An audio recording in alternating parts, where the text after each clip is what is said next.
سلام به شما که دوستتان داریم بی قید و شرط با هر نژاد و قومیت و مزاج و در هر کجای این کره زیبا که زیست میکنید. امروز میخوام در مورد مهمترین عضو حیاتی بدن انسان صحبت بکنم، در مورد قلب صحبت بکنم. برخی از بیماری های شایعش رو میخوام خدمت شما بگم و راهکارهای ساده‌ای که شما میتونید در منزل انجام بدید برای اینکه هم پیشگیری بشه از این قلب نازنینتون مراقبت بکنید و همین که اگر عارضه‌ای داشتید میتونید با درمان بکنید. درمان‌هایی که خودم 18 سال دارم تست میکنم رو بیمارانم و نتیجه گرفتم. یکیش گرفتگی عروق کرونر هست که به راحتی باز میشه در منزل. یکیش بزرگ شدن قلب هست. مورد بعد آریتمی قلب هست، زمانی که تپش قلب نامنظمی دارین و تپش قلب هایی که آزاردهنده هست. و مورد بعد در مورد شلی دریچه میترال یا گشادی دریچه قلب میخوام با شما صحبت بکنم. راهکارهای درمانی تجربه شده ای رو خدمت شما در این ویدیو عرض خواهم کرد. من در این ویدیو علاوه بر این که بیماری های شایع رو میخوام خدمت شما عرض بکنم، راهکارها و مواد غذایی و روش‌هایی رو میخوام بگم به شما که برای تقویت قلب شما بسیار بسیار مهمه و پیشگیری بسیار ارجح بر درمان. بنابراین کسانی که بیماری قلبی هم ندارن این ویدیو خیلی به دردشون خواهد خورد، چرا که قلب خبر نمیکنه شما در یک استرس، در یک حادثه یا در یک شوک ممکنه به قلبتون آسیب برسه اگر قلبتون از قبل آمادگی نداشته باشه یا رفرش و سرحال نباشه. با من همراه باشید در این ویدیو، چرا که علت نامبر وان مرگ و میر در دنیا بیماری های قلبی عزیزان و شما میتونید با این روش های ساده مجرب در دسترس و خونگی میتونید به خودتون به خانوادهتون کمک بکنید برای عمر بهتر و کارکرد بهتر قلبتون.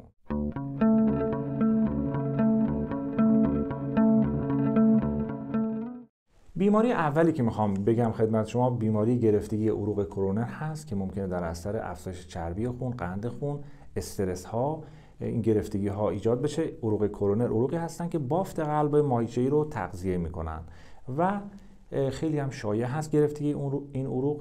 عزیزان بنده تجربه چند صد نفر داشتم که با این نسخه ساده و حکیمانه عروق اینها باز شده و همین نسخه البته به لحاظ حفظ امانت بگم خدمت شما، این نسخه از من نیست، از ابو علی سینای معروف هست، در کتابش هم اومده و اینطوری میتونید استفاده بکنید. 5 حبه سیر، 3 تا لیمو ترش تازه میذارید تو مخلوط کن، 1 کم آب و عسل، 1 قاشق عسل، اینو میکس میکنید. این رو هر روز نصفش رو صبح میخورید، این مقدار رو نصفش رو شب. باز فردا 5 حبه سیر، 3 تا لیمو، باز پس فردا همچنین به مدت 2 هفته. بعد از 2 هفته 1 هفته استراحت میدین، یعنی 1 هفته این رو مصرف نمی کنید، باز مجدد 2 هفته دیگه تکرار میفرمایید. یعنی ظرف مدت حدوداً 1 ماه یا 40 روز شما عروق قلبتون باز خواهد شد، به شرطی که این موارد دیگه هم که خدمت شما میگم انجام بدید.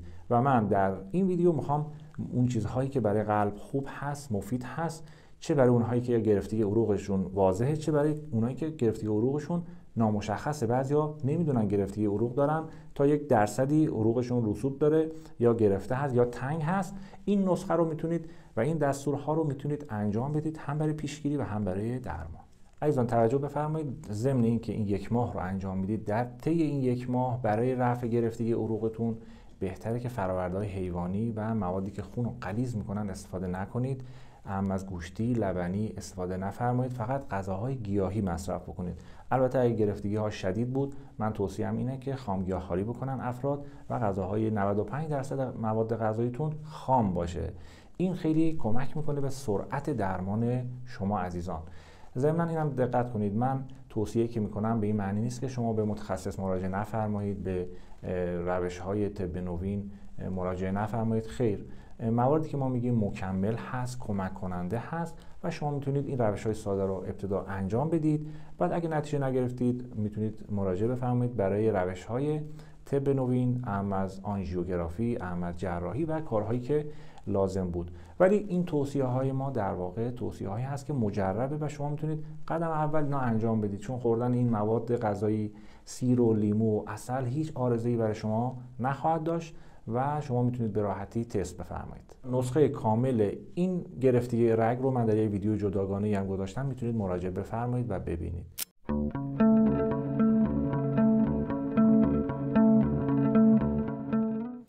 مورد بعدی که خیلی‌ها گرفتارش هستن یا اینکه علتش هم نمیدونن چی هست، بحث آریتمی های قلبیه. یعنی تپش قلب دارن و موقع خواب بعضی‌ها تپش قلب دارن، بعضی‌ها با یه استرس ساده‌ای تپش قلب بی‌رویه‌ای دارن و ریتم قلبشون به هم میریزه. برای این مورد عزیزان طبق تجربه و طبق اون چیزی که ما سالهای سال دیدیم از بیماران، اینا معمولا ضعف اعصاب دارن و کسانی که اعصابشون ضعیف هست سریع از حوادث و استرس ها به قلب منتقل میشه و آریتمی به وجود میاد. به خاطر همین ما در اینجا یک سری توصیه هایی میکنیم برای کسانی که آریتمی قلبی دارن، تپش قلب دارن. این خیلی کمک کننده هست.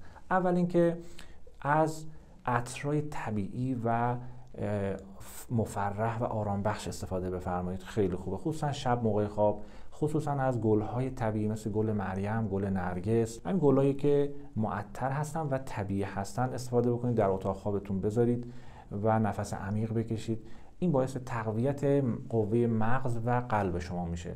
و نوشیدنی هایی که برای اعصاب شما خوب هست مثل دمنوش بهار نارنج، بیدمشک، اینا خیلی مقوی هست برای اعصاب، اسطقدوس، بادرنجبویه، بهلیمو، گل گاوزبان، اینا رو داشته باشین تو منزل. هر چند از گاهی دم بفرمایید، به جای نوشیدنی چای که خیلی هم مضرات زیادی هم داره، شما میتونید از این نوشیدنی‌های مفرح استفاده بفرمایید. این دمنوش‌ها رو با قند و شکر نخورید، با خرما، کشمش، توت خشک یا عسل میل بفرمایید.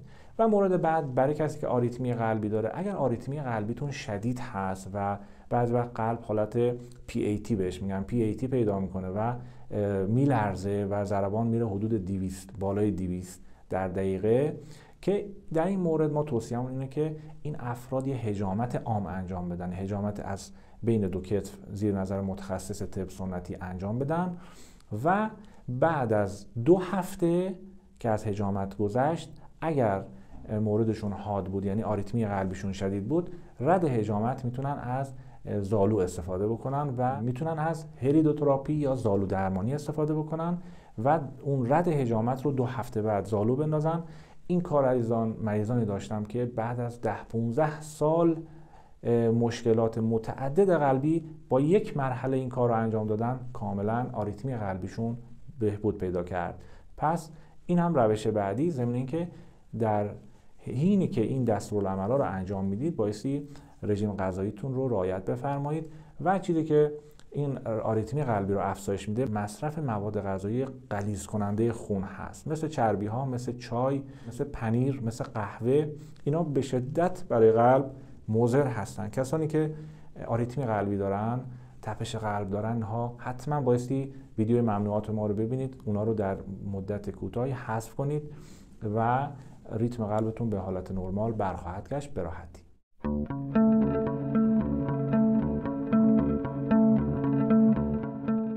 و مورد بعد عزیزان برای زمانی هست که فرد دچار اصطلاحاً بهش میگن بزرگ شدن قلب. قلب ممکنه یه مقداری تغییر سایز پیدا بکنه، بزرگ بشه، شل بشه، که هم دریچه های قلب ممکنه دچار شلی بشه و هم خود قلب، که این دو مورد شبیه هم هست درمانش و من با هم دیگه خدمت شما میگم. ببینید این مورد معمولا در سنین بالا اتفاق میفته، ولی امروزه در اثر شوک ها، استرس ها و مصرف بی‌رویه مواد غذایی سردی بخش، خصوصا کسانی که آب یخ میخورن، خصوصا اونهایی که دوغ زیاد میخورن، همراه غذا نوشابه زیاد میخورن، نوشابه‌های سرد، یا اینکه مواد غذایی با مزاج سرد زیاد مصرف میکنن، مثل لبنیات و مثل مرغ و یک سری مواد غذایی که مزاج سردی داره، اینها به مرور اثر میذاره روی قلبشون و دچار مشکلاتی میشن. و این مورد را هم به راحتی قابل درمان عزیزان، کافیه که در رژیم غذایی این افراد تغییراتی بدین.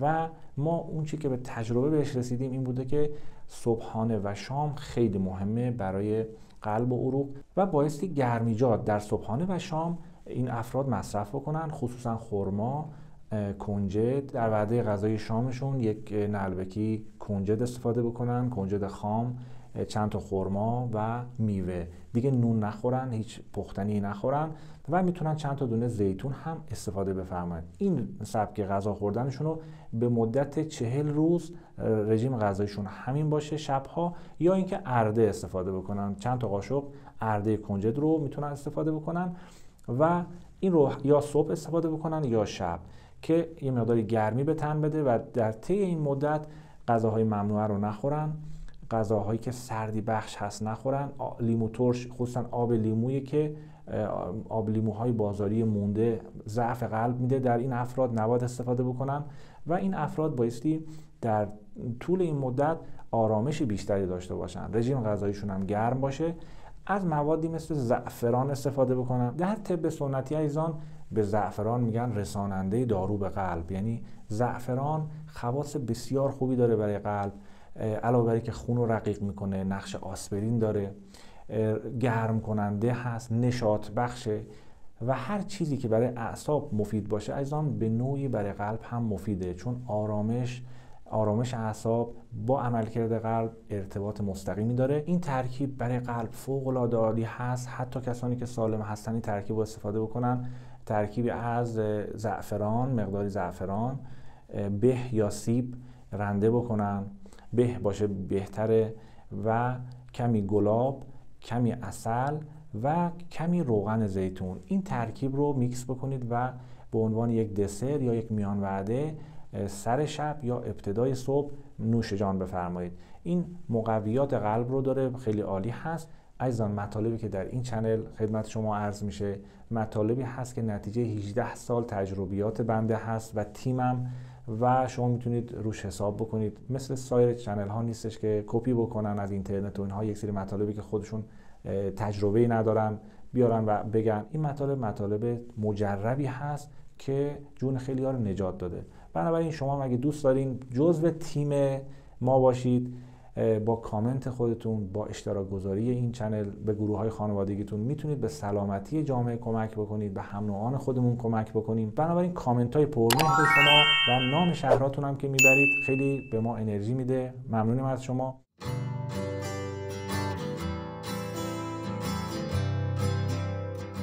افرادی که میخوان قلبشون تقویت بشه عزیزان یک سری کارهایی باید انجام بدید برای تقویت قلب، برای که پیشگیری بکنید از ضعف قلب. قلب مهمترین عضو بدن ما هست در سلامتی ما، یک لحظه آروم قرار نداره از ابتدای تولد تا انتها. بنابراین گاهی وقتی ما بایستی بهش رسیدگی بکنیم. یکی از اون چیزایی که خیلی کمک کننده هست گاهی وقتی با قلب خودتون صحبت بکنید، دستتون رو روی قلب بذارید و ازش تشکر بکنید اینکه این همه داره تلاش میکنه.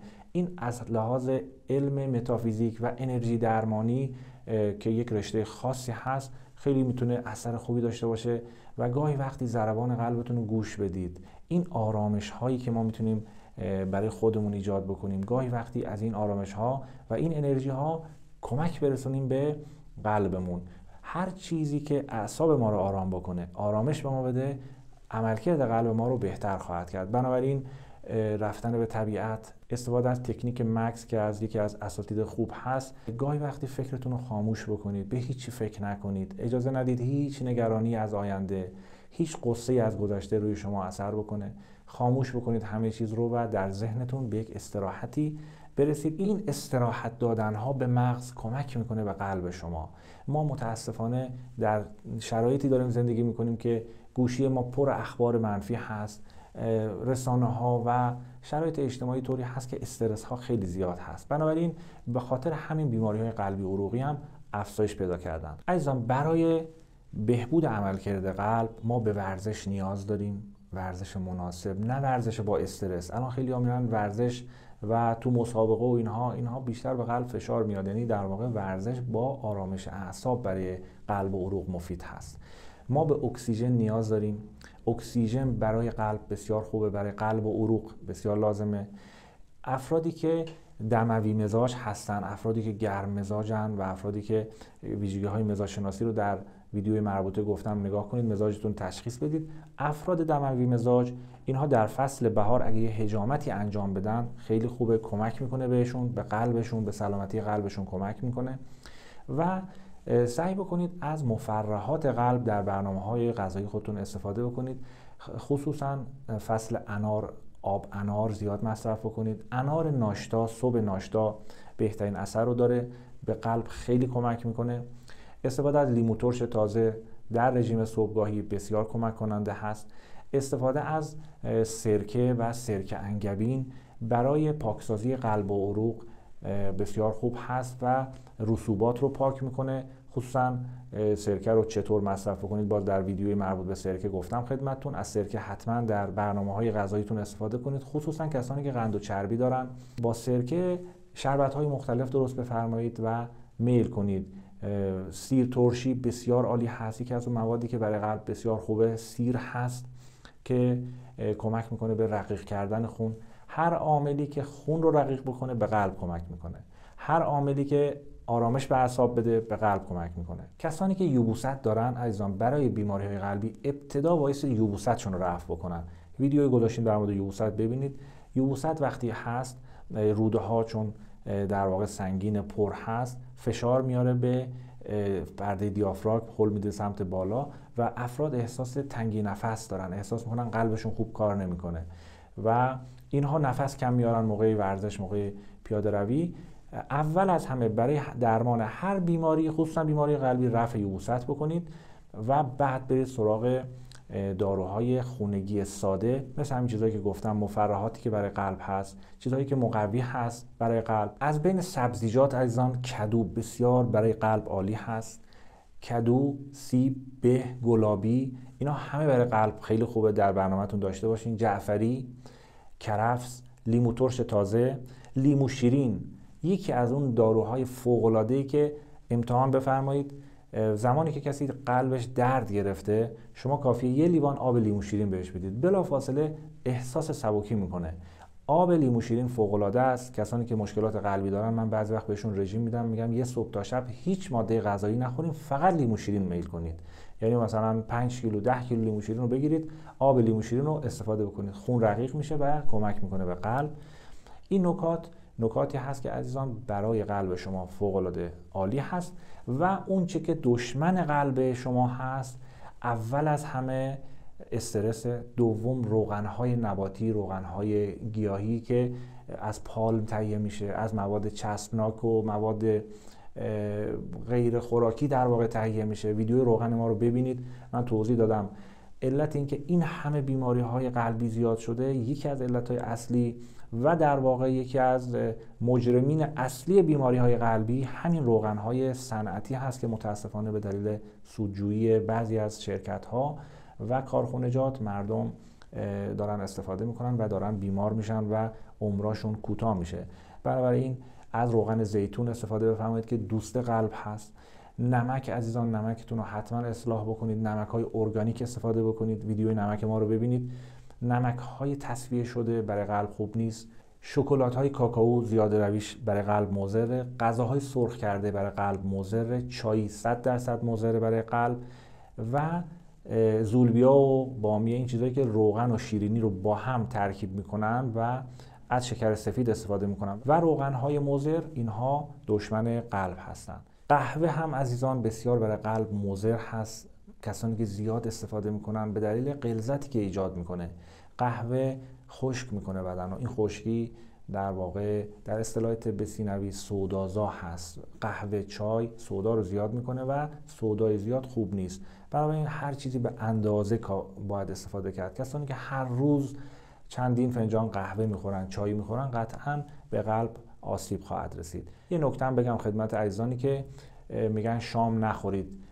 حتما شام میل بکنید. مصرف شام خیلی مهمه برای سلامتی عروق و اینو در جریان باشید که وعده شام وعده بسیار مهمه برای سلامتی شما و از میوه‌جات، سالادها، سبزیجات بیشتر استفاده بکنید در وعده شام. خصوصا کسانی که سنشون از 50 سال به بالا هست اینو در برنامه غذایی داشته باشین. اگر قلب خوبی داشته باشید، قلب قوی داشته باشید، قوای جنسی خوبی خواهید داشت و خون رسانی به بدن خوب خواهد بود. و زمانی که قلب ضعیف بشه تمام ارگان‌های بدن ضعیف میشه عزیزان. زمانی که کسی قلبش عملکرد خوبی نداشته باشه مغزش هم خوب کار نمیکنه، چون خون رسانی خوب انجام نمیشه، چون سم‌زدایی خوب انجام نمیشه. کلیه، کبد، همه اینها وابسته است به عملکرد خوب قلب. بنابراین قلب خیلی مهمه که ما اون چه که لازم هست برای تقویت قلب بدونیم و این دستورالعملایی که من در این ویدیو گفتم میتونه کمک بکنه به سلامتی قلب شما. عزیزانی که میخوان قلب سالمی داشته باشن، وعده ناهار خودشون رو حذف بکنن و به جای ناهار از سالاد استفاده بکنن. یکی از بهترین کمک کننده ها به سلامتی قلب حذف وعده ناهار هست. نهار بوده، نخوردن بوده و ناهار رو سعی کنید میوه بخورید، سبزیجات، سالادها استفاده بکنید و وعده اصلی غذاتون شام باشه، سر شب استفاده بکنید، خیلی بهتره. چنل تلگرام ما رو دنبال بکنید، اونجا مطالبی رو میذاریم که پرسش و پاسخ‌هایی هست گذاشته میشه، در جریان برنامه‌های ما باشید. سایت دکتر گرین لایف هم میتونید مراجعه بفرمایید و اونجا هم مشاورینی داریم که به صورت رایگان در سایت به شما عزیزان مشاوره میدن. به امید سلامتی، تندرستی و نشاط و شادابی قلب شما عزیزان، خدا یار و نگهدار.